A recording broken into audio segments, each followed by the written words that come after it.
I'm sure we'll talk a lot more about him later on. He's got a really tough race in the men's 110 hurdles in about a couple of hours' time. Now, behind me on the track, there are 16 athletes, I use that word loosely, in the Media Challenge, the Aviva Media Challenge, which is featuring lots of legends from days gone by. The teams are representing Radio 5 Live, the Daily Telegraph, the Mirror and the Independent on Sunday, and each of those teams has a famous Olympian running the anchor leg on this 4x1 relay. And all of them are on the far side of the stadium with Phil Jones. Well, they're wandering off a little bit, John, but the legends, let's move in and talk to the first of them, Roger Black. Roger. He's showing me where to start. I've never done this before. I'm doing the 4x4, not the 4x1. So why are you doing it? Oh, lots of reasons. A bit of banter, a bit of fun. But for me, seriously, my children have never seen me run. And so it's just an opportunity to sort of see what Daddy used to do. And probably the first and definitely the last. Well, that's a nice touch. Good luck to you. Great. Jason Gardner, the most recently retired of this lot, so you're going to put one over on him today? Well, you'd think so. I mean, but looks sometimes are deceiving. We've got some fantastic athletes here. It's going to be great fun, but it's a team event, you know, it's not an individual event. So I'm hoping that my teammates are going to do a good job and make me have an easy run bringing it home. Okay. Well, we wish you all the best, Cheers. Jason. You and Thomas, you're with Abeeb, you're with 5 Live, so... Little pocket rocket on first leg, George Riley, he's quick. But we're all quite nervous, and if we're nervous, it can only be twice as bad for them. But it's lovely to run with these guys. I ran with Jason and John last year. For me personally, it's lovely to run with Roger again. It's been many years since we've been on a track together, so yeah, I'm just hoping my body holds out. But we're all quite up for it. Well, we hope so. And John, a final word with you. Sure. I saw the little promo that was on the screen here before. A lot of trash talking on who's going to beat who, and what do you reckon? Oh dear, they showed it on TV. I'm gutted. Not on TV, just here in the stadium. Oh, okay. Well, as the TV and the stadium said, I shall be victorious.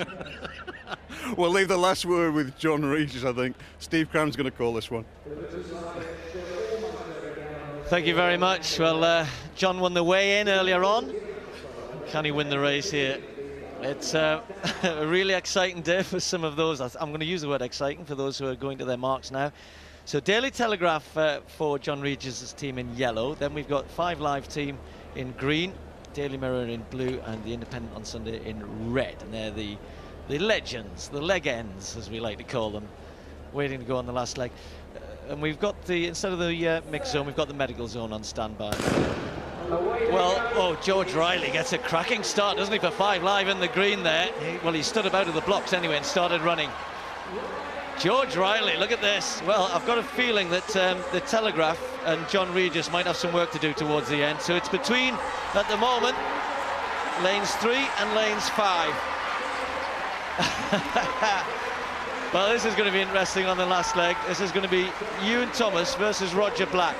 Now, Ewan Thomas's team 5 Live are well in the lead here. Oh, well, they were going to be. Oh, Roger Black might have an easy job here all of a sudden. Now, I think Roger could walk this. Go on, Roger. Show the family what you could do. There's going to be close for second here between Jason Gardner and Ewan Thomas. Roger Black, has he run out of his lane, though? Controversy there, perhaps. But Roger Black well clear. And Ewan Thomas holds off Jason Gardner for second place. And John Regis is yet to even get... There he is in the background. Well, Roger's team... clear winners, and Regis, thankfully for him, has not had to extend those big legs. Well, that's a good bit of fun for everybody, and well done to all of those who took part. Are we going to? We don't need slow motion action replays, do we? It was slow motion.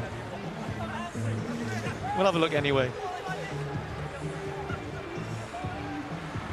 Well, Roger wasn't too confident about his team beforehand, but on the third leg there, I think that was Mike Higgins. Independent on Sunday, Rory Crew, Andrew Johnson and Mike Higgins did him proud. Look at that, you can see he's reliving the glory moments. No Michael Johnson ahead of him on this occasion. He's trying hard as well, isn't he? Ewan Thomas looking good, so Jason Gardner on the way, and he was fancying his chances on the last leg, but he couldn't chase down Ewan for second place. Well done, Roger. And to the Independent on Sunday. And they are, well, three of the team at least. a triumphant performance in front of your children. That's The hamstring is gone. Started to wobble about 50 metres, but you know the competitive spirit is there. And I knew Ewan was somewhere behind, and I couldn't give him that pleasure. We could see that. Come on in, guys. Yeah, Congratulations.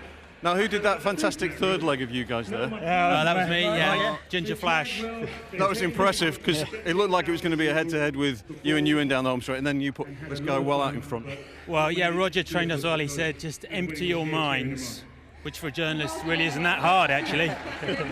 Now, there's a student inquiry going on. I don't like to tell you this. Steve Cram called it. You might have run out of your lane. Well, no, because my hamstring went a little bit.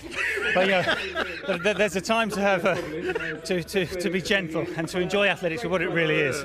And we actually all agreed there'll be no disqualifications. All right, we're not going to say anything anymore. How do you enjoy it in front of this great crowd? Yeah, I did. My heart was in my mouth, but once you get going, it's amazing. Yeah. It's really good. And a final word from you. It was absolutely fantastic. I just heard the crowd cheering, empty my mind, went for it, turned around and saw Mike, looked like he just had a rocket somewhere. He was just going for it, flying up there.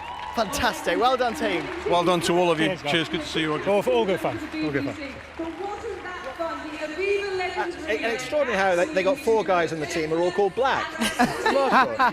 And interesting that Catherine Merry actually has just brought the house down here by interviewing John Regis in the infield, saying that even if John had been 5 stone lighter, he still wouldn't have won the race, which I thought was a bit cruel. Next year you're doing this. I've got this extremely bad back that doesn't allow me to, Yeah, we'll put a BBC TV team in next year. well, then, yeah, I don't mind that. Do you mind? I'm going to have a go. I'd enjoy watching. Yeah. Jeffrey's doing the first leg. Anyway, that was great fun. And that's the kind of definitely. thing that I think the sport needs to do a bit more often. That was good stuff. All right, let's talk about people who run slightly quicker than those guys did. And at what was it, 8:45 last night, we had the fastest time in the world this year, over 100 metres. Get away cleanly, and it's a good start from Tyson Gay. It's an excellent start. He's away from Walter Dix. Alongside him, Richard Thompson is coming, and Blake's trying to get into it. Dix is injured, but Gay wins it. Oh, look at that! 9.78 into a headwind. That is an all-comers record. Well, it's just a little slower. It's a meeting record. 9.77, of course, the fastest in Britain running Gateshead, but not a dissimilar day.